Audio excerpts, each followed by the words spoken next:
हम लोग बात करने वाले हैं आपका जो सेकंड लास्ट फंडामेंटल राइट, संस्कृति और शिक्षा संबंधी अधिकार। इस नाम से ये फंडामेंटल राइट जाना जाता है और पूछा भी खूब जाएगा। आजकल जो ट्रेंड चल रहा है उसमें तो 14-21 की बात ही नहीं होती। अब तो दो ही फंडामेंटल राइट मोस्ट इंपॉर्टेंट के तौर पर उभर रहे हैं। एक धार्मिक स्वतंत्रता का अधिकार और दूसरा संस्कृति और शिक्षा संबंधी अधिकार। क्योंकि जो सोशल कंट्रोवर्सी है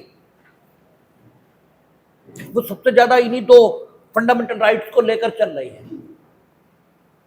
एक तो धर्म का अधिकार, किस विस्तार तक और किस रूप में भारत के नागरिकों को प्राप्त, और दूसरा संस्कृति और शिक्षा संबंधी अधिकार।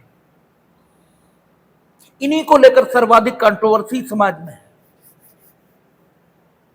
तो धर्म का जो अधिकार है उसके बारे में हम लोगों ने देखा कि यह कहना भी गलत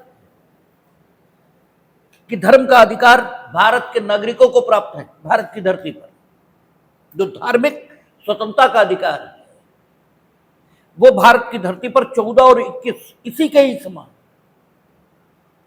प्रत्येक व्यक्ति को प्राप्त है। यानी अगर इजराइल से भी कोई यहूदी यहां आएगा या ईरान में बचे खुचे जो पारसी हैं, अब तो वहां कोई है ही नहीं, लेकिन फिर भी चूंकि कंट्री उन्हीं का है, देश उन्हीं का है, ईरान पहले पारसियों का देश था, तो अगर वहां से भी कोई आएगा यहां तो उसे धार्मिक स्वतंत्रता पूरी तरह प्राप्त है। क्योंकि आपने देखा था कि धार्मिक स्वतंत्रता को सुनिश्चित करने वाले जितने अनुच्छेद थे उनमें नागरिक शब्द का प्रयोग नहीं हुआ। उनमें सीधे कहा भारत में सभी व्यक्तियों को। तो जो भारत में सभी व्यक्तियों को कहा और अन्य अनुच्छेदों में नागरिक शब्द का प्रयोग है, तो यह तो नहीं कहा जा सकता कि फ्रेमर्स धार्मिक स्वतंत्रता से संबंधित जो अनुच्छेद है उनमें नागरिक शब्द का प्रयोग करना भूल गए थे। इसका मतलब यह हुआ कि जानबूझकर उन्होंने उस नागरिक शब्द को ड्रॉप किया और वे ये चाहते थे कि भारत की धरती पर जो उसकी प्राचीन सांस्कृतिक परंपरा रही है, क्योंकि भारत की धरती पर किसी भी काल में, ठीक है, एक्सेप्ट देन कुछ मुगल शासक, इनको छोड़ दें तो फिर भारत की धरती पर कभी भी धर्म के आधार पर किसी के साथ कोई भेदभाव यह हुआ ही नहीं। लेकिन कुछ काल ऐसे जरूर रहे जिनमें धर्म के आधार पर भेदभाव किया गया, लेकिन स्वतंत्रता के उपरांत फ्रेमर्स ये चाहते थे कि यहां धर्म के आधार पर कोई भेदभाव किसी में न हो। तो आज जो सब सर्वाधिक कंट्रोवर्सी चलती है वो धार्मिक स्वतंत्रता के अधिकार को लेकर ही चलती है। और उसका कारण धार्मिक स्वतंत्रता के अधिकार को उस रूप में, जिस रूप में वो कॉन्स्टिट्यूशन ऑफ इंडिया में दिया गया है और जिस रूप में कॉन्स्टिट्यूशन ऑफ इंडिया में दिए गए धर्म की स्वतंत्रता के अधिकार की अधिकृत व्याख्या ये माननीय उच्चतम न्यायालय द्वारा की गई, उस रूप में भारत की जनता तक धर्म की स्वतंत्रता के अधिकार को पहुंचने ही नहीं दिया गया। क्योंकि जो उस स्वतंत्रता को सामान्य व्यक्ति तक पहुंचाने के माध्यम से उन्होंने अपनी भूमिका का ठीक ढंग से निर्वहन नहीं किया, जिसके कारण से धार्मिक स्वतंत्रता के अधिकार को लेकर समाज में सर्वाधिक कंट्रोवर्सी है। और इस कारण जो कॉम्पिटिटिव एग्जाम्स हैं उनमें आज की तिथि पर 14, 21, 19 इनके बारे में पूछने का युग बीत चुका है। अब आप देखेंगे तो धर्म की स्वतंत्रता और जो शिक्षा और संस्कृति संबंधी अधिकार, इनके संबंध में पूछने का चलन ये बड़ा है। इसलिए आज की डेट पर जो ये सेकंड लास्ट, क्योंकि संपत्ति का अधिकार लगभग समाप्त है, हमने लगभग शब्द का प्रयोग किया है, हमने ये नहीं कहा है कि संपत्ति का अधिकार समाप्त है। इवन अनुच्छेद 31 में जो संपत्ति का अधिकार दिया था वो भी पूर्णतः समाप्त नहीं है, वो भी आज भी कॉन्स्टिट्यूशनल राइट के तौर पर अनुच्छेद 300A में मौजूद है, और 31 भी पूरी तरह समाप्त है ये कहना ठीक नहीं है, क्योंकि 31A, 31B, 31C ये आज भी भारत के संविधान में मौजूद है और पूर्ण रूप से प्रभावी है। और 31A अब तो आ ही रहा है, ये हम लोग देखेंगे। 25th कॉन्स्टिट्यूशनल अमेंडमेंट, उससे 31 से जोड़ा गया, और उसकी इंपॉर्टेंस ये इस बात में निहित है कि that is the first constitutional amendment by which, ठीक है, क्या किया गया था कि directive principle of the state policy को फंडामेंटल राइट पर प्रेफरेंस यह दिया गया। अब सामान्यतः जो पढ़ते हैं वो ये पढ़ लेते हैं कि फंडामेंटल राइट ये directive principle of the state policy पर अभिभावी होंगे, प्रिवेल करेंगे, meaning thereby if there will be a conflict in between fundamental right and directive principle of the state policy, then fundamental right will be preserved, ठीक है ना, मूल अधिकार को संरक्षण मिलेगा। अब ये स्थिति बदल गई और यह कहा कि directive principle of the state policy और फंडामेंटल राइट इनके बीच एक संतुलन है, एक बैलेंस, और वो बैलेंस काहे में नहीं है। अगर फंडामेंटल राइट को इन्फोर्स करने के लिए कोई कानून बनाया जाता है तो उस कानून की सीमा, इसको निर्धारित करने के लिए directive principle of the state policy का ही उपयोग होगा। जैसे शिक्षा का अधिकार आज हुआ फंडामेंटल राइट, लेकिन जब फंडामेंटल राइट नहीं था, हम लोगों ने चर्चा की थी किन मुकदमों की, Mohini Jain versus union of India, ठीक है, तो हमने देखा था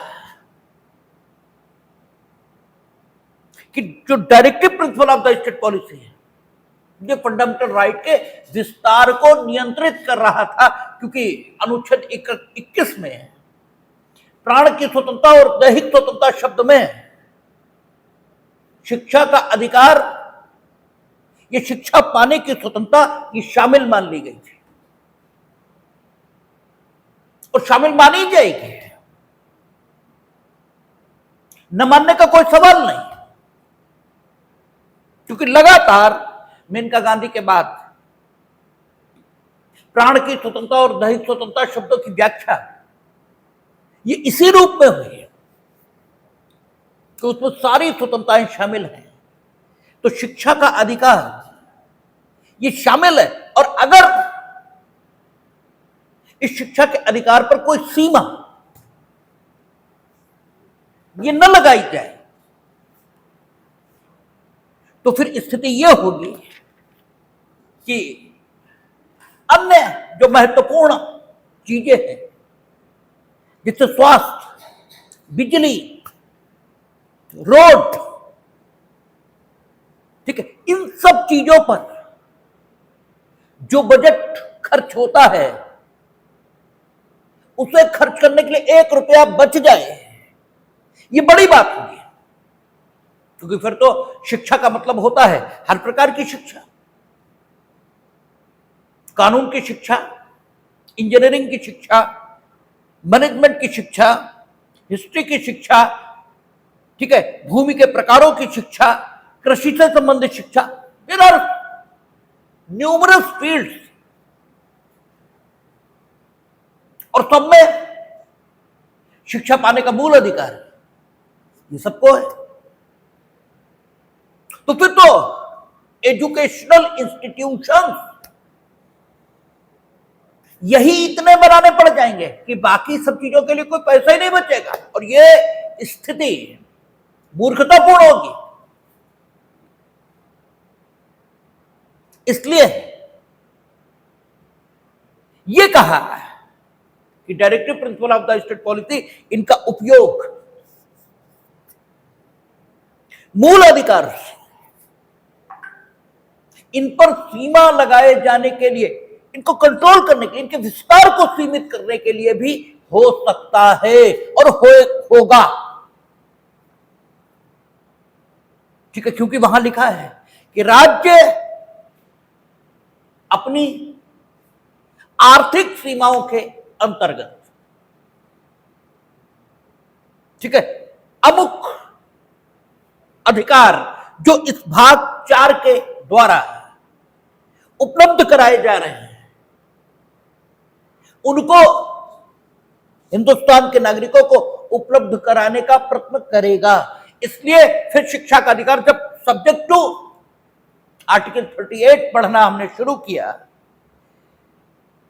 या अन्य आर्टिकल उनके अधीन होकर पढ़ना शुरू किया, तो फिर शिक्षा का अधिकार एक संतुलित रूप में जैसा आज मौजूद है ऐसा सामने आया। लेकिन कुछ भी हो, अभी तक जो स्थिति रही वो directive principle of the state policy और फंडामेंटल राइट, इसमें संतुलन की रही है, ठीक है। Directive principle of the state policy ने फंडामेंटल राइट को या तो उसके विस्तार को सीमित किया या राज्य को यह निर्देश दिया कि वो ऐसे कानून बनाए जिनसे directive principle of the state policy में जिन आदर्शों की बात की गई है उन आदर्शों को प्राप्त करने में सहायता दे प्राप्त। बट जो संविधान का संशोधन 25वां संविधान संशोधन कहलाता है, यह महत्व का इसीलिए हो जाता है कि सबसे पहली बार यह बात कही गई कि अगर कोई कानून directive principle of the state policy में जिस बात का वर्णन हुआ है उसको प्राप्त करने के लिए बनाया गया है, तो उस कानून को 14 और 19 इनके आधार पर चुनौती नहीं मिलेगी। ये बहुत बड़ी बात है। अनुच्छेद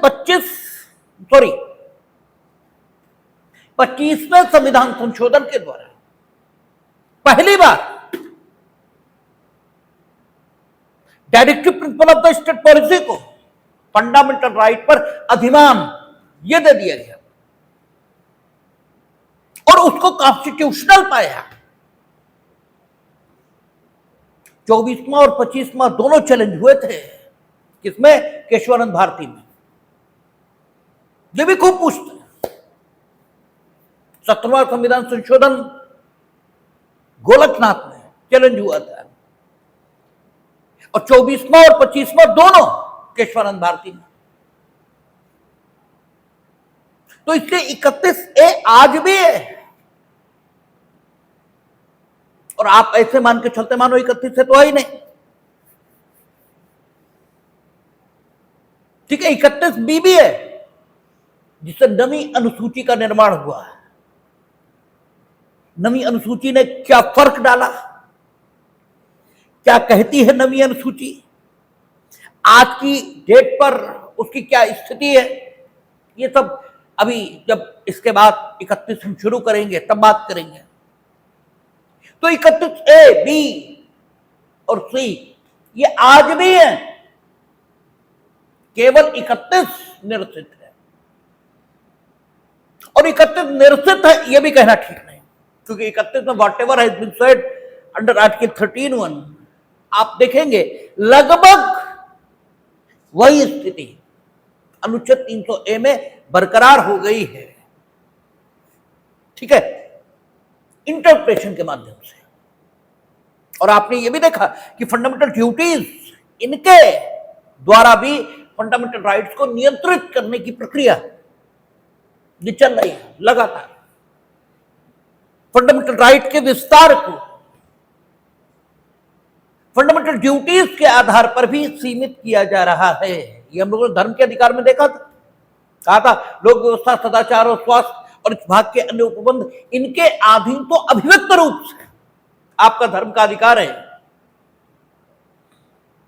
साथ ही साथ फंडामेंटल ड्यूटीज इनके अधीन भी माना जाएगा, because you are a citizen of India when you are asking for the enjoyment of fundamental right, then you are duty bound to honor those duties also which are contained in the same constitution as a fundamental duties।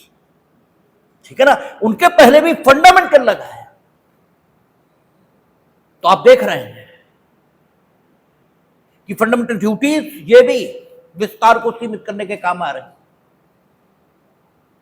तो शिक्षा और संस्कृति संबंधी अधिकार it is the second last.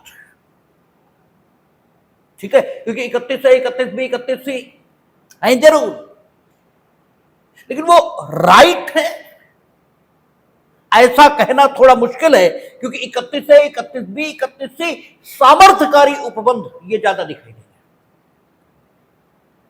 वो enabling section ज्यादा दिखाई देंगे।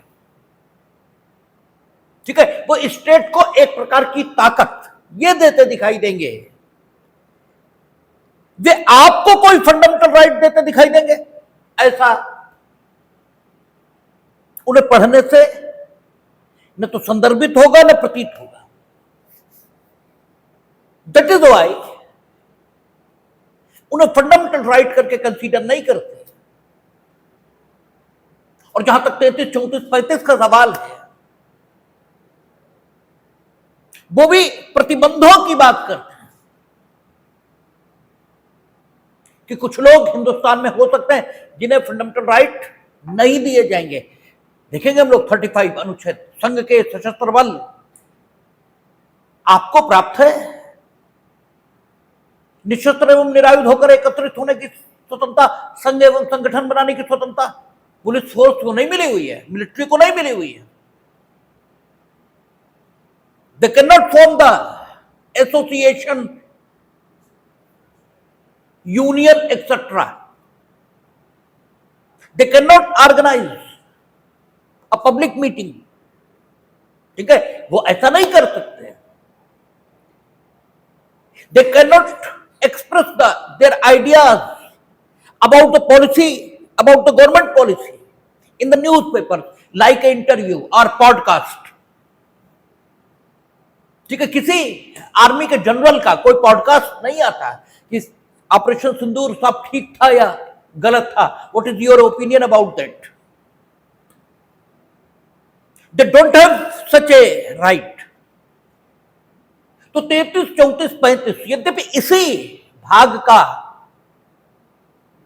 ठीक है भाग है, लेकिन फिर भी उसे हम फंडामेंटल राइट नहीं कह सकते, बिकॉज दे आर ठीक है इंक्लूडेड इन दिस चैप्टर। ठीक है, like a enabling provision and by the use of that the state may impose restrictions over some persons residing or living in India. तो अब हम लोग शिक्षा और संस्कृति संबंधी अधिकार इन पर बात करेंगे, और ये दूसरे प्रकार के अधिकार हैं जिन पर सर्वाधिक कंट्रोवर्सी चलती है। और ये कहा जाता है कि सब कुछ लोगों को स्पेशल राइट हिंदुस्तान के संविधान में दिए गए, और इसके आधार पर हिंदुस्तान के संविधान की कुछ लोग आलोचना भी करते हैं। लेकिन अगर ब्रॉड प्रोस्पेक्टिव में आप इन अधिकारों को देखेंगे तो आपको दिखाई देगा कि हमारी समृद्ध सांस्कृतिक परंपरा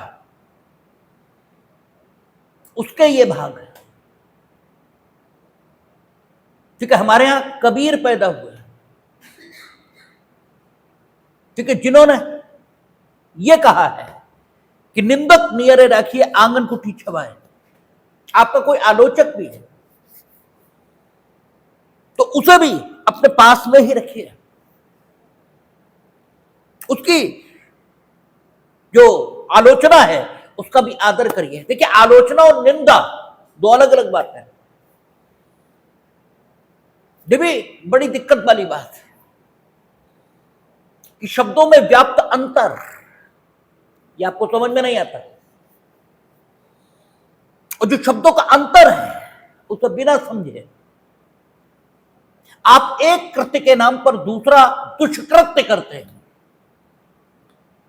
कहते तो ये हैं कि हम कृत्य कर रहे हैं, क्योंकि कर आप दुष्कृत्य रहे हैं। आप आलोचना के नाम पर निंदा करते हैं। निंदा का मतलब होता है आपके अंदर लाख अच्छाइयां हों, हम उनका प्रस्तुतिकरण ऐसे करेंगे कि वो बुराई ही नजर आएगी। ठीक है, क्योंकि प्रस्तुतिकरण किसी भी चीज का किसी भी ढंग से हो सकता है। एक अच्छी चीज का प्रस्तुतिकरण भी खराब ढंग से हो सकता है, करते ही रहते हैं। और आलोचना जो वाकई कमी है, जो वाकई कमी है उसको फाइंड आउट करना और उसको कहना, इसे आलोचना कहा जाता है। तो आलोचक ये अच्छी बात है, उससे कमियां ध्यान में आती हैं। निंदा ये ठीक बात नहीं। ठीक है, तो आलोचना इसका आदर करना ये भारत की परंपरा है। ऐसे ही अगर एक आदमी भी ठीक बात कह रहा है और 100 लोग गलत कह रहे हैं तो 100 की बात न मानना और सिर्फ एक की बात मान लेना, यही भारत की परंपरा है। सिर्फ एक रीजनेबल बात कह रहा है तो समस्या क्या है? यानी कोई संख्या में अधिक नहीं है, कोई मेरा कुछ बिगाड़ नहीं सकता। सिर्फ इस कारण अगर आप किसी की उपेक्षा करते हो तो आपको एक ठीक आदमी नहीं कहा जा सकता। कहा यह जाता है कि व्यक्ति इसकी सभ्यता की, इसके सुसंस्कृत होने की पहचान इसमें निहित है कि वो उन लोगों की युक्ति संगत बात का कितना आदर करता है जो उसको कुछ भी नहीं बिगाड़ सकते। ठीक है, आपकी बात युक्ति संगत है, आप मेरा कुछ नहीं कर सकते। लेकिन क्या इस दशा में भी हम आपकी बात का आदर करते हैं? यदि इस दशा में हम आपकी बात का कोई आदर नहीं करते तो हमें निरंकुश तानाशाह कहा जाएगा। ठीक है, या एक ऐसा आदमी जो अपनी ही चलाता है, ऐसा आदमी तो कहा जा सकता है, लेकिन एक सभ्य सुसंस्कृत व्यक्ति नहीं कहा जा सकता। सभ्य और सुसंस्कृत वही है जो अल्पसंख्यक समुदाय के, जो उसको कुछ बिगाड़ नहीं सकता, उसके हितों का भी संरक्षण करे। यही व्यक्ति की सभ्यता की पहचान है। ठीक है, लेकिन संरक्षण में कभी भी तुष्टीकरण शामिल नहीं होता। एक तो सबसे बड़ी समस्या यह कि शब्दों का जो विस्तार है, इस विस्तार को आप ठीक नहीं समझते। जिसे कहते हैं ना स्वतंत्रता, यह हमें मिलनी चाहिए। स्वतंत्रता, इसका अर्थ आप क्या लेते हैं? निरंकुशता की स्थिति। आप ऐसा मानकर चलते हैं कि आपको सभी तंत्रों से स्वतंत्र होना चाहिए। ठीक है, जितने प्रकार के तंत्र हो सकते हैं, राजतंत्र, ठीक है, समाज का तंत्र, परिवार का तंत्र, इन सब से आपको स्वतंत्र होना चाहिए। आप स्वतंत्रता की ऐसी परिभाषा ये लेते हैं, जबकि शब्द क्या? स्वतंत्र। आपको अपने तंत्र के अधीन, आप अपने तंत्र के अधीन जब होते हैं तो आप स्वतंत्र कहलाते हैं। आपको अपने तंत्र के अधीन होना है। आपको जो ठीक लगता है वो करिए, आपको जो ठीक लगता है वो करिए। और जरा परीक्षण करके देखिएगा, आप वो कभी नहीं करते जो आपको ठीक लगता है। ठीक है, दूसरे ने गाली दी, आप कभी ये विचार भी करते हैं कि हमें क्या ठीक लग रहा है? और अगर आप ये विचार करें तो उसकी गाली देने पर भी आप, उसने दी ही तो है, कौन सी हमें लग गई। और अगर उसकी गाली पर आप उत्तेजित हो रहे हैं तो स्वतंत्र कहां है? आप उसकी गाली के अधीन है, वो गाली देगा, आप नाराज होंगे, तो स्वतंत्र अपने तंत्र के अधीन कहां है? गाली के तंत्र के अधीन है। अरे भाई, किसी ने अपमान किया, आप नाराज हुए, तो ये तो ऐसा ही है ना कि बिजली का बटन दबाया और बिजली चालू हो गई। क्योंकि बिजली का चालू होना एक तंत्र के अधीन है, और आप भी एक तंत्र के अधीन है। उसने अपमान किया, आप नाराज हुए, तो आप अपने तंत्र के अधीन है, ऐसे कैसे कहा जाए? आप तो दूसरे के ही तंत्र के अधीन है, तो स्वतंत्र नहीं है, परतंत्र ही है। आप स्वतंत्र नहीं हुए। क्योंकि स्वतंत्र का मतलब तो यह है अपनी इच्छा से हम कोई काम करेंगे। और जब आप अपनी इच्छा से कोई काम करते हैं तो भले ही वो काम कितना भी कठिन हो, आपको उस काम में व्याप्त कठिनाई नजर नहीं आती है। जैसे आप कभी, हम तो गए हैं नीलकंठ दर्शन करने के लिए, जाते हैं तो लगभग 13-14 किलोमीटर चढ़ना पड़ता है। ठीक है, हम भी चढ़ रहे हैं और कोई महिला अपने छोटे बच्चे को लेकर चढ़ रही है, और एक व्यक्ति पिट्ठू बैग लेकर चढ़ रहा है।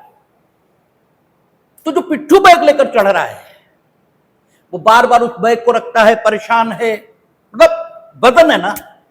और महिला लगभग उतने ही वजन के बच्चे को लेकर चढ़ती चली जा रही है और उसे कोई वजन महसूस नहीं हो रहा। अगर आप तोलेंगे तो पिट्ठू और बच्चे के वजन ये हो सकता बराबर ही हो, लेकिन फिर भी उसे वजन महसूस नहीं हो रहा। इसे हो रहा है क्यों? ये अपनी इच्छा से लेकर नहीं चल रहा, ये मजबूरी में चल रहा है। और वो स्वतंत्रता पूर्वक अपने तंत्र के अधीन होकर उस बच्चे को लेकर चल रहे, तो उसे बोझ अनुभव ही नहीं हो रहा। ठीक है, तो स्वतंत्र, जब आप अपने तंत्र के अधीन होंगे तो आप जो करेंगे प्रसन्नता पूर्वक करेंगे, ठीक है। और प्रसन्नता पूर्वक करने की दशा में आपको कोई क्षोभ दुख ये अनुभव नहीं होगा, लेकिन आपने स्वतंत्रता इस शब्द के अर्थ को समझे बिना ही, ठीक है, स्वतंत्रता की एक धारणा अपने मन में रख ली है। और वो धारणा क्या कि बाह्य तंत्र का अभाव, ठीक है, इसे स्वतंत्रता कहते हैं। क्योंकि स्वतंत्रता का मतलब है अपने तंत्र के अधीन होना। हम हर विषय पर निर्णय मेरा होगा, ऐसा नहीं होगा कि कोई हमसे निर्णय करवा ले, ये नहीं हो सकता। और अगर गाली देकर किसी ने आपको नाराज कर दिया तो उसने निर्णय करवा लिया, किया नहीं आपने। कहां किया? उसने गाली दी, आप नाराज हुए, ठीक है। आप अपनी इच्छा से नाराज हो, कोई दिक्कत नहीं, लेकिन गाली देते ही आप नाराज हो गए तो आप गाली के अधीन हैं, स्वतंत्र कहां है? तो आप शब्दों के अर्थ नहीं समझते, तब तो बड़ी दिक्कत ही है। तो सभ्यता इसकी निशानी यही है कि आप अल्पसंख्यक समाज का कितना आदर करते हैं या उसे कितनी सुरक्षा देते हैं। ये आपकी सभ्यता और संस्कृति की पहचान है। वो आपका कुछ नहीं बिगाड़ सकता, ये सही है, ताकत से कुछ नहीं बिगाड़ देगा। लेकिन फिर भी ये आपका धर्म है। कहते ना कि घर में पालतू जानवर है, गाय बंधी है खूंटे से, और तुम्हें चिंता नहीं हो रही, कुछ तो प्यास लगी होगी, और अगर नहीं हो रही तो तुम एक निहायतन नीच व्यक्ति हो, आपको होनी ही चाहिए। वो आप पर आश्रित है, तो जो संरक्षण के लिए आप पर आश्रित है, अगर आप उसका संरक्षण नहीं, लेकिन संरक्षण में कभी तुष्टीकरण शामिल नहीं है। यही बस, दिस इज द लाइन जो खींची जानी चाहिए, ठीक है। संरक्षण अलग बात है और तुष्टीकरण ये बिल्कुल डिफरेंट बात है। हम आपकी हर बात नहीं मान लेंगे, जो उचित होगा वो मानेंगे, और उचित वस्तुनिष्ठ प्रकार से निश्चित किया जाएगा, व्यक्तिनिष्ठ प्रकार से नहीं। हम जो उचित समझते हैं वो नहीं, जो उचित माना जाता है वैसा व्यवहार होना ही चाहिए। तो एक तो जो संस्कृति और शिक्षा संबंधी अधिकार है, ये कैसे हमारी जो समृद्ध सांस्कृतिक विरासत रही है कि कोई कितना भी अल्पमत में क्यों न हो, लेकिन यदि वो युक्ति संगत बात करता है तो उसे अपने ढंग से जीने का हम पूरा हक ये देंगे। ये हमारी समृद्ध सांस्कृतिक परंपरा रही है, उसके अनुकूल है। दूसरी बात, ये समाज में शांति और व्यवस्था, इसको स्थापित करने के लिए भी जरूरी है। इसलिए भी संस्कृति और शिक्षा संबंधी अधिकार हिंदुस्तान के संविधान में शामिल किए गए। प्रत्येक व्यक्ति अपनी जीवन पद्धति इसके मुताबिक जीना चाहता है, और अगर उसकी जीवन पद्धति से समाज को कोई नुकसान ये नहीं हो रहा तो उसे अपनी जीवन पद्धति से जीने देने में कोई बुराई भी नहीं। उसे अपने ढंग से जीने देने में आखिर हम कोई बाधा उत्पन्न क्यों करें? इसका कोई औचित्य, इसका कोई जस्टिफिकेशन ये भी नहीं है। और फिर भारत इतना बड़ा देश, ठीक है, तो भिन्न भिन्न क्षेत्रों में भिन्न भिन्न भाषा और संस्कृति इसके लोग निवास कर सकते हैं। उन्हें अपनी भाषा और संस्कृति, इसके संरक्षण के अधिकार के साथ जीने की स्वतंत्रता ये नहीं मिलेगी, तो उनके अंदर असंतोष ये भी जन्म ले सकता है। क्योंकि आपकी संस्कृति इसी के मुताबिक सबको जीना चाहिए, ये आग्रह ही गलत है।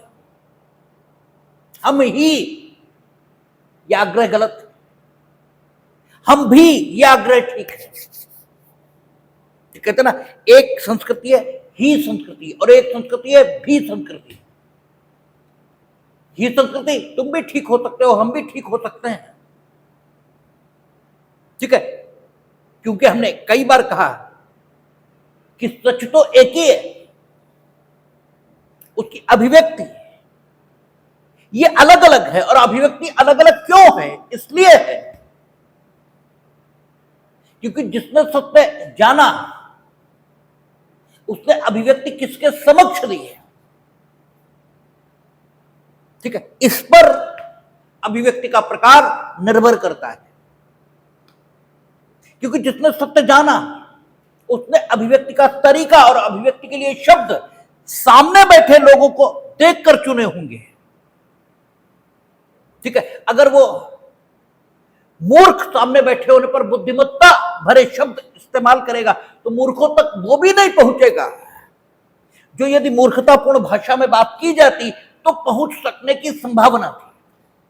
यद्यपि संपूर्ण सत्य तो पहुंच ही नहीं सकता, उसे तो अनुभव ही किया जा सकता है, लेकिन जितना पहुंचाया जा सकता है वो उसी दशा में पहुंचाया जा सकता है जिस दशा में सत्य का साक्षात्कार करने वाला व्यक्ति सामने जो श्रोता बैठा है उसकी भाषा में बात करे, तभी हो सकता है, अदरवाइज तो संभव ही नहीं है। तो सत्य का साक्षात्कार जिन्होंने भी किया उनके समक्ष जो लोग बैठे थे उसके मुताबिक अभिव्यक्ति हुई।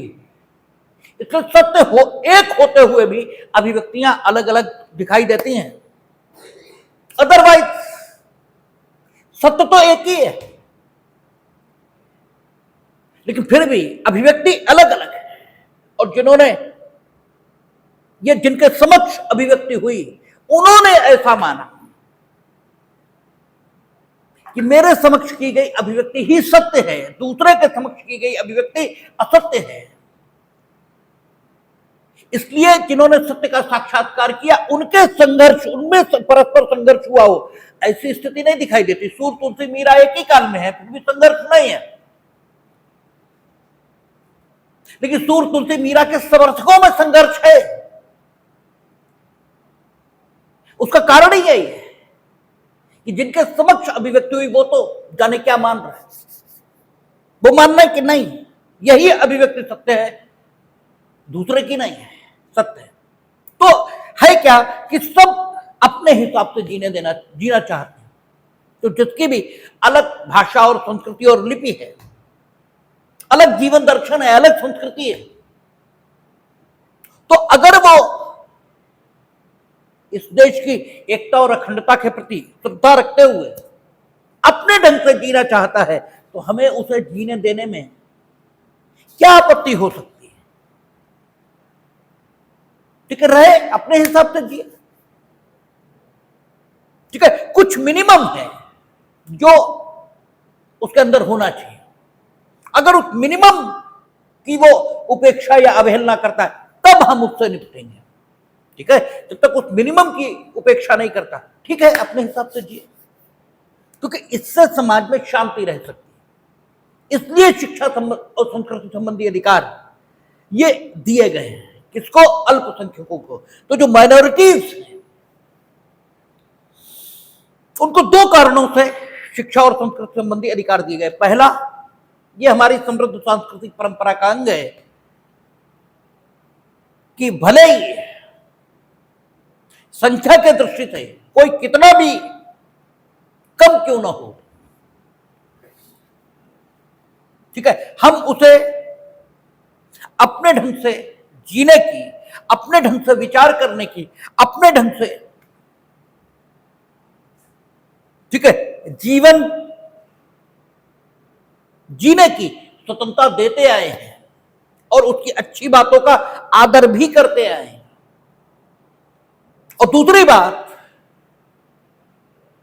कि इससे देश की एकता, अखंडता और देश में शांति बनाए रखने में सहयोग भी मिलता है, क्योंकि यदि हम ऐसा नहीं करेंगे, उन्हें एक ही संस्कृति इसके आधार पर जीने के लिए विवश करेंगे, तो किसी को भी किसी के मुताबिक जीना ये अच्छा नहीं लगता।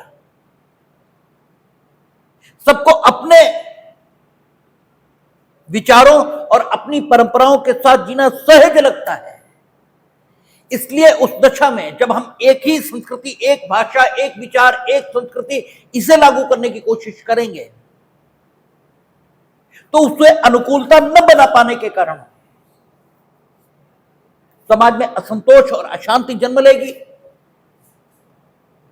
और वो असंतोष और अशांति शुरुआत में कितनी भी कमजोर क्यों न हो, ठीक है, यानी अल्पसंख्यक वर्ग द्वारा वो अशांति और संतोष पैदा होगा, तो वो शुरुआत में कितना भी कमजोर क्यों न हो, किसी दिन वो पूरे देश के लिए एक समस्या के रूप में सामने आ सकता है। तो ऐसी समस्या देश में ना आए, इसके लिए माइनॉरिटीज को उनकी संस्कृति और शिक्षा और लिपि, इस सब के संरक्षण के लिए कुछ अधिकार दिए गए हैं, जिन्हें अनुच्छेद 29 और 30 इसमें संग्रहित किया गया। उनका औचित्य यही है, उनका जस्टिफिकेशन यही है कि इससे देश की एकता, अखंडता और शांति बनाए रखने में मदद मिलती है, और दूसरा ये हमारी समृद्ध सांस्कृतिक परंपरा का अंग भी है। इसलिए भारत के संविधान में अनुच्छेद 29 और अनुच्छेद 30 इसको शामिल किया गया। अब देखें अनुच्छेद 29 कहता क्या है। कहता अल्पसंख्यक वर्गों के हितों का संरक्षण, ठीक है। मार्जिनल नोट उसी बात की गवाही देता है जो हमने शुरुआत में कही कि अल्पसंख्यक वर्ग के हितों का संरक्षण ये करना, यह हमारी समृद्ध सांस्कृतिक परंपरा का अंग है। क्योंकि हमने कभी भी शक्ति के आधार पर, संख्या के आधार पर ये लोगों का संरक्षण या व्यक्तियों का संरक्षण ये नहीं किया है। जो हमारी सांस्कृतिक परंपरा दिखाई देती है उसमें तो महाराज शिवी का उदाहरण आता है, ठीक है, कि कबूतर और बाज ये उनके समक्ष है, और कबूतर उनकी शरणागत है, और बाज कह रहा है ये मेरा भोजन है, आप इसे मुक्त करो, हम इसे खाएंगे क्योंकि ये मेरा भोजन है प्राकृतिक तौर पर, और अगर आप इसे बचा रहे हो तो आप एक भूखे से उसका भोजन छीनने का अपराध कर रहे हो। और कबूतर कहता है कि हम आपके शरणागत, शरणागत की रक्षा ये आपका कर्तव्य है। तो बाज से ही वो पूछ रहे हैं कि भाई कोई तो तरीका होगा कि भूखे का भोजन ये भी हम न छीने, इसके अपराधी ये भी हम न हो, और शरणागत की रक्षा भी हो जाए। तो जो हमारी सांस्कृतिक परंपरा उसमें यह आता है कि कबूतर के बदले उन्होंने अपने शरीर का मांस ये बाज को दिया है। तो हमारी समृद्ध सांस्कृतिक परंपरा यही है कि कमजोर या अल्पसंख्यक वर्ग के हितों का संरक्षण करना, ये समृद्ध सांस्कृतिक परंपरा है। इसलिए उस परंपरा के प्रतीक के तौर पर अनुच्छेद 29 इसको इनेक्ट किया और कहा कि अल्पसंख्यक वर्गों के हितों का संरक्षण। और दूसरी ओर यह आवश्यकता भी है, अगर आप ये नहीं करेंगे तो अशांति, अखंडता, एकता, इसको कितना भी छोटा खतरा सही लेकिन पैदा होगा। और छोटा खतरा कब बड़ा खतरा बन जाएगा कुछ कहा नहीं जा सकता। इसीलिए यूनाइटेड नेशंस के चार्टर में लिखा गया कि दुनिया के किसी भी हिस्से में अगर अशांति है तो वो विश्व शांति के लिए किस समय खतरा बन जाएगी कह नहीं सकते। फर्स्ट वर्ल्ड वॉर वो शायद ऑस्ट्रिया और प्रशा इसके भी शायद शुरू हुआ था। हम बहुत इतिहास के जानकार नहीं है, लेकिन मेरा कहना यह है कि प्रत्येक युद्ध बड़ी छोटी बातों से शुरू हुआ और बड़ी बड़ी बातों पर जाकर खत्म हुआ, ठीक है ना। तो वो भी न स्थिति पैदा हो, इसलिए यहां कहा अल्पसंख्यक वर्गों के हितों का संरक्षण। और क्या कहा, भारत के राज्य क्षेत्रों या उसके किसी भाग के निवासी नागरिकों के, इसका मतलब अनुच्छेद 29 नागरिकों को प्राप्त है। भारत में जो नागरिक भारत के निवास करना, अनुच्छेद 29 पूरे दुनिया के अल्पसंख्यकों को प्राप्त नहीं है भारत में, क्योंकि उसकी जिम्मेदारी भी हमने नहीं ली है और पूरी दुनिया हमें वो जिम्मेदारी दे दे तो बात अलग है। संसाधन हमारे पास भारत के राज्य क्षेत्र इसमें मौजूद जो हैं वही रहेंगे और पालन हम पूरी दुनिया का करें या पूरी दुनिया के पालन और पोषण का दायित्व तो हम पर रख दिया जाए, ये कुछ तर्क संगत बात नहीं है। तो सीधी बात है, हम पूरी दुनिया के अल्पसंख्यकों के प्रति उत्तरदायी नहीं है। हां, भारत के जरूर, तो कहता है भारत के राज्य क्षेत्र या उसके किसी भाग के निवासी नागरिकों के किसी अनुभाग को, यहां किसी धर्म का जिक्र नहीं हुआ, इसलिए इसे मुसलमान, ईसाई, सिख, बौद्ध, जैन इस रूप में पढ़ना गलत है, इस रूप में नहीं पढ़ा जा सकता। अनुच्छेद 29 माइनॉरिटीज को अधिकार दे रहा है, but they are not religious minorities. Religious minority का जिक्र नहीं है। उसने कहा कि भारत के राज्य क्षेत्र या उसके किसी भाग, रिलीजियस माइनॉरिटीज का जिक्र है, वो अनुच्छेद 30 में है। वहां कहेगा ऐसे अल्पसंख्यक जो धार्मिक तौर पर या भाषाई तौर पर अल्पसंख्यक है, इसी ये फर्क हो जाएगा 29 और 30 में, ठीक है। 29 जिन अल्पसंख्यकों की बात कर रहा है वे माइनॉरिटीज 30 के, जो माइनॉरिटीज 30 में है उनसे भिन्न प्रकार के हैं। और अनुच्छेद 29 और 30 में यह फर्क भी आएगा कि अनुच्छेद 30 कहेगा कि the persons who are included in religious and linguistic minorities they में establish and administer the educational institutions of their choice, ठीक है। क्या कहेगा, वे अपनी पसंद के शिक्षण संस्थान स्थापित कर सकते हैं और उनका प्रबंध कर सकते हैं, जबकि 29 कहेगा कि नागरिकों के किसी अनुभाग को जिनकी अपनी विशेष भाषा, लिपि या संस्कृति, उसे बनाए रखने का अधिकार होगा। बनाए रखने के लिए वो क्या करेंगे ये नहीं लिखा है।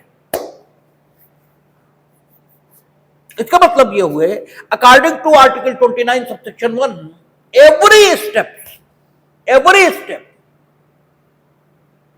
may be taken by those persons who can be said as a citizen of India and who has a separate language, script and culture, ठीक है ना।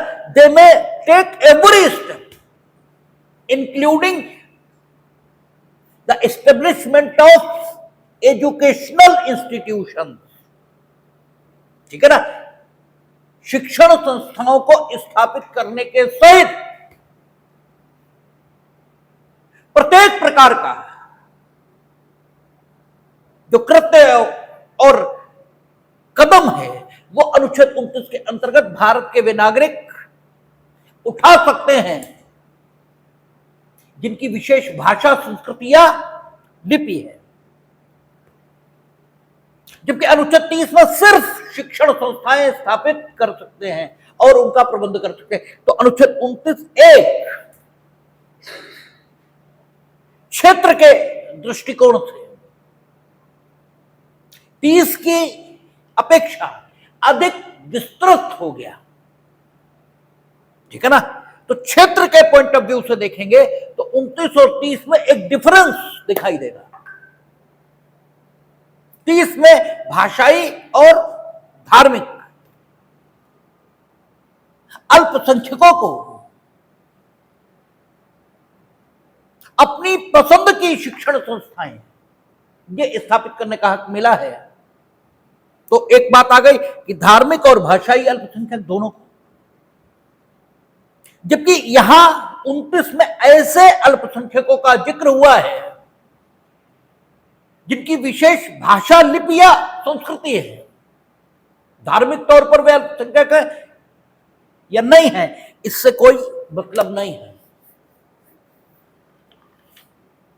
ठीक है। और 29(1) में सब कुछ करने का हक उन्हें मिला है,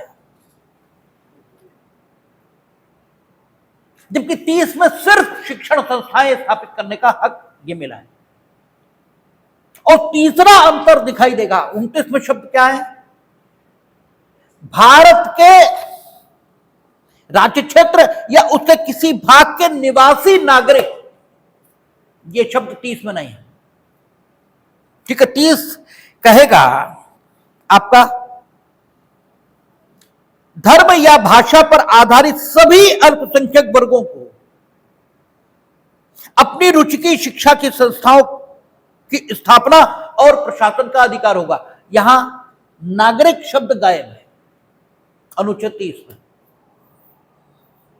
इसीलिए आप देखते हैं एनटीआई बोले, वो जॉन नेव अमेरिका में बैठे हुए थे, उन्होंने स्थापित किया, जो उनके द्वारा जो एड दी गई,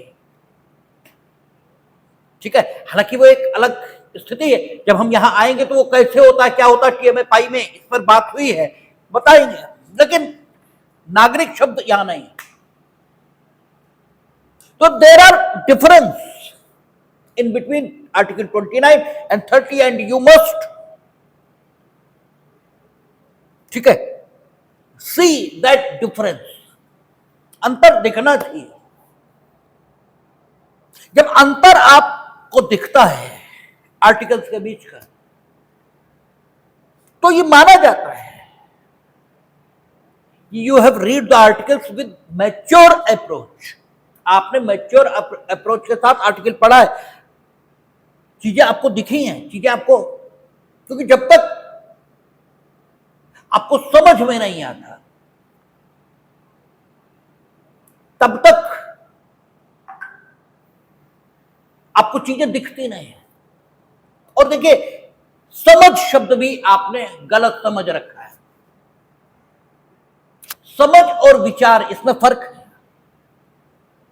विचार के बाद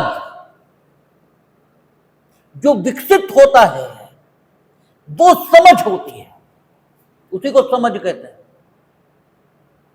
समझ विचार नहीं है। विचार के बाद जो स्थिति आती है वो समझ होती है।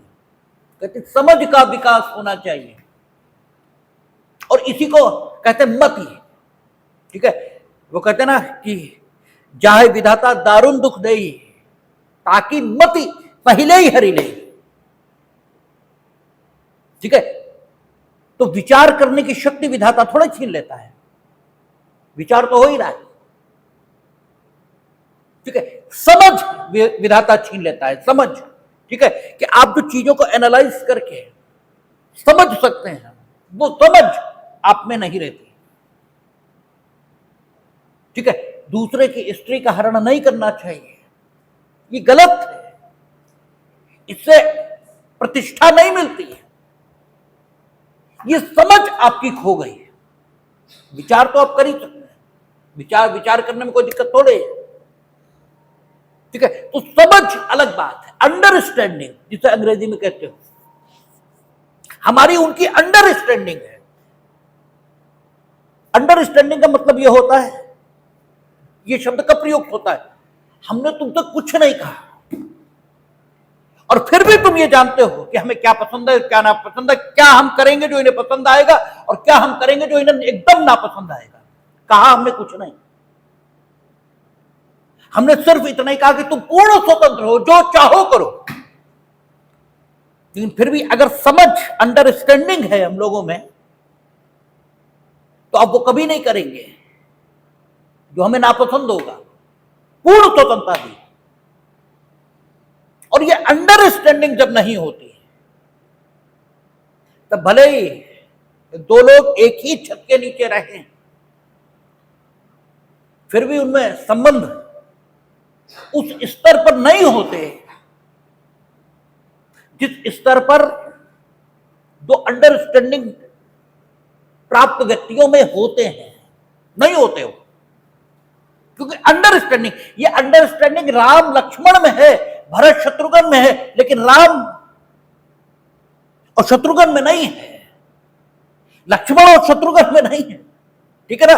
अंडरस्टैंडिंग बात अलग है, समझ बात अलग है, विचार बात अलग है। ठीक है। तो समझ का विकास ये अलग बात है क्या कि शब्दों के अर्थ जरूर जानने चाहिए कि शब्द किस विस्तार को या किस भाव स्थिति को या किस तथ्य स्थिति को आपके सामने रखना चाहता है, वो बात जरूर आनी चाहिए। इस अंडरस्टैंडिंग या समझ विचार नहीं है, विचार के बाद जो आता है वो है समझ। ठीक है। कहते हैं ये तो अभी तक नासमझ है, तो विचार करने की शक्ति उनके पास नहीं है, ऐसा थोड़ी है। इसका मतलब विचार के बाद जो आना चाहिए वो नहीं आया इनमें। ठीक है। विचार आपने क्रियान्वित किया, उससे जो अनुभव हुआ, उस अनुभव से आपकी समझ का विकास हुआ कि भाई इस ढंग का काम गलत होता है, ये समझ है। जो विचार को प्रयोग में लाने पर जो परिणाम पैदा हुआ, उस परिणाम से जो स्मृति आपके दिमाग पर निर्मित हुई, उसे समझ का है, वो है अंडरस्टैंडिंग। ठीक है। तो आपकी समझ ये तब नजर आती है जब आप अंतर कर पाते हैं, और इसीलिए आपसे एग्जाम में अंतर कराए जाते हैं विभिन्न धाराओं और अनुच्छेदों के बीच। अंतर कराने का जो उद्देश्य है वो यही है, क्योंकि शिक्षा क्या है? पद्धति आपके विकास की है। तो ये जो पद्धति है, ये जो प्रोसीजर है, प्रक्रिया है, तो इसको अडॉप्ट करने पर परिणाम पैदा होगा। तो आपकी समझ का विकास कैसे होगा? जब हम अंतर कराएंगे। आप अंतर याद कर लेते हो, ठीक है। बड़ी समस्या यही है कि अंतर निकालने की बजाय, अंतर आपको दिखे इसके बजाय आप अंतर याद कर लेते हो। दिमाग को ऐसा ट्रेंड कर लिया कि दिमाग ने फट से वो अंतर याद कर लिया। और ये कपट, जब अंतर याद करके आप एग्जाम में लिखकर अच्छे नंबर पा लेते हो, तो ये कपट है। और ये किसके साथ किया? तुमने अपने ही साथ किया। इसलिए तुम नितांत ग्रेजुएट और पोस्ट ग्रेजुएट और जाने क्या क्या होकर भी नितांत नासमझ बने रहते हो। उसका कारण ही यही कि पद्धति को तो काम करने नहीं दिया। पद्धति को कहां काम करने दिया? पद्धति तो यह थी कि अंतर दिखना चाहिए, दिखेगा तब जब समझ का विकास हो। समझ का विकास तब होगा जब ठीक से उसको देखा जाए। वो तो किया नहीं, अंतर याद कर लिए, नंबर मिल गए, इस बात का सर्टिफिकेट आपने हासिल कर लिया कि मेरी समझ का विकास हो गया, जबकि नहीं हुआ। तो एक कपट किया आपने, किसके साथ? अपने ही साथ। ठीक है। तो याद कर लेना ये कपट है, समझ लेना, कहते ना समझिए चीजों को। तो अगर समझ का विकास हुआ तो अंतर इसीलिए कराए जाते हैं ताकि आपकी समझ का विकास हो। तो आप 29 और 30 में देखेंगे तो एक डिफरेंस आपको दिखाई देगा। 30 में नागरिक शब्द का प्रयोग नहीं है, 29 में नागरिक शब्द का प्रयोग है। 30 में शिक्षण संस्थाएं स्थापित और प्रशासित करने का हक मिला, जबकि 29 में, ठीक है, कुछ भी करने का हक मिला है। कुछ भी करने का मतलब पॉजिटिव होता है, हर शब्द की अपनी मर्यादा और सीमा है। ठीक है। अब एक चीज और आप देखेंगे, 29 किन्हीं प्रतिबंधों के अधीन नहीं, कोई प्रतिबंध नहीं, ठीक है। अब क्या कहा, सीधे सीधे लिपि या संस्कृति उसे बनाए रखने का अधिकार होगा, उसे बनाए रखने का अधिकार होगा। लेकिन एक चीज खूब समझ लें, जैसे गरीबी मिटाने का काम किया जाएगा, लेकिन गरीबी मिटाने का वो तरीका नहीं अपनाया जाएगा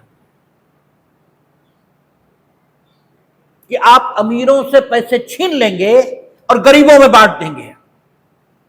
मिटाने का तरीका यह भी हो सकता है, ठीक है। आप गरीबी मिटाने का काम करेंगे, लेकिन उसका मतलब क्या हुआ, विधि सम्मत तरीके से, क्योंकि हर शब्द की अपनी ही मर्यादा है। इसका अर्थ यह नहीं हो सकता कि गरीबी मिटाने का काम करेंगे तो साहब अमीरों से पैसे छीन लेंगे, जैसा डकैत बताते हैं। और हिंदुस्तान में इसी प्रकार के बेवकूफ हैं। जैसे कोई 4 बसें, ठीक है, भेजकर कहीं से किसी को बचा, जैसे कोरोना में खूब दिखाई दिया था ये, बोले उनने तो 4 बसें कोरोना में भेजी थी मजदूरों की मदद के लिए, और उन पर इनकम टैक्स का छापा डाल दिया। अरे वाह, वाह भाई वाह। तो 4 बसें कोई भेज देगा मजदूरों की मदद के लिए, तो फिर उसे लाइसेंस मिल गया कि वो चाहे जैसे कमाएगा। बोले वो डकैत तो बेचारा लूटता था, गरीबों में बांट देता था, उसकी मदद करता था। तो भाई लूट के मदद करना ये कौन सी बात हुई। जो उद्देश्य है वो प्रशंसनीय हो सकता है, किंतु पद्धति, प्रक्रिया ये क्या अपनाई गई है उस उद्देश्य को प्राप्त करने के लिए, ये तरीका अपनाया जाएगा। ये तो कोई तरीका नहीं हुआ। तो गरीबी मिटाएंगे, इसमें कोई प्रतिबंध हमने नहीं लगाया, लेकिन प्रतिबंध अंतर्निहित है। और वो अंतर्निहित प्रतिबंध क्या है कि विधि सम्मत तरीकों से गरीबी मिटाई जाएगी। तो 29 में देखने पर कोई प्रतिबंध दिखाई नहीं देता, ठीक है, कि जिन नागरिकों की अपनी भाषा, लिपि और संस्कृति है वे उसे बनाए रखने का अधिकार रखेंगे। लेकिन इसका मतलब यह नहीं हुआ कि कैसे भी बनाए रखेंगे। जो विधि सम्मत तरीके हो सकते हैं भाषा, लिपि और संस्कृति को बनाए रखने का, केवल उन्हीं माध्यमों से वे अपनी भिन्न भाषा, लिपि और संस्कृति इसको बनाए रखेंगे, ठीक है। तो आप देखें 29 और 30 में वहां सिर्फ शिक्षण संस्थाएं स्थापित और प्रशासित करने का अधिकार है, यहां कुछ भी करने का अधिकार है। और 29-30 दोनों जगह प्रतिबंधों की बात नहीं हुई। जबकि अनुच्छेद 19 वगैरह हम देखें तो वहां प्रतिबंध के शीर्षक स्पष्ट दिखाई देते हैं, यहां प्रतिबंध के शीर्षक नहीं दिखाई देते। लेकिन इसका अर्थ यह नहीं कि प्रतिबंध नहीं है, क्योंकि प्रतिबंध अंतर्निहित होता है। प्रतिबंध हमेशा अंतर्निहित है। जिसे स्वतंत्र हैं आप तो भी स्व के तंत्र के अधीन है, ठीक है। जो स्व के तंत्र के अधीन है वही स्वतंत्र है, ठीक है। स्वतंत्र का मतलब हर तंत्र से स्वाधीन ये नहीं है, हर तंत्र से मुक्त नहीं है, स्व के तंत्र के अधीन। और जो स्व के तंत्र के अधीन है उससे गलत हो ही नहीं सकता, ठीक है, हो ही नहीं सकता। तो बनाए रखने का हक, इसका मतलब यह हुआ कि बनाए रखने का हक विधि सम्मत तरीकों से, ठीक है। तो कौन से विधि सम्मत तरीके हैं जिनसे ऐसे अल्पसंख्यक जिनकी भिन्न भाषा, लिपि या संस्कृति है, ठीक है, वो कौन से तरीकों से इसे बनाए रखने का हक रखेंगे, और अब तक उन्होंने क्या क्या किया है अपनी भिन्न भाषा, लिपि और संस्कृति को बनाए रखने के लिए, और कोर्ट ने उस पर कैसी प्रतिक्रिया दी है, और कोर्ट ने इसमें क्या इंक्लूडेड माना है, इस पर बात कल करेंगे। देखें।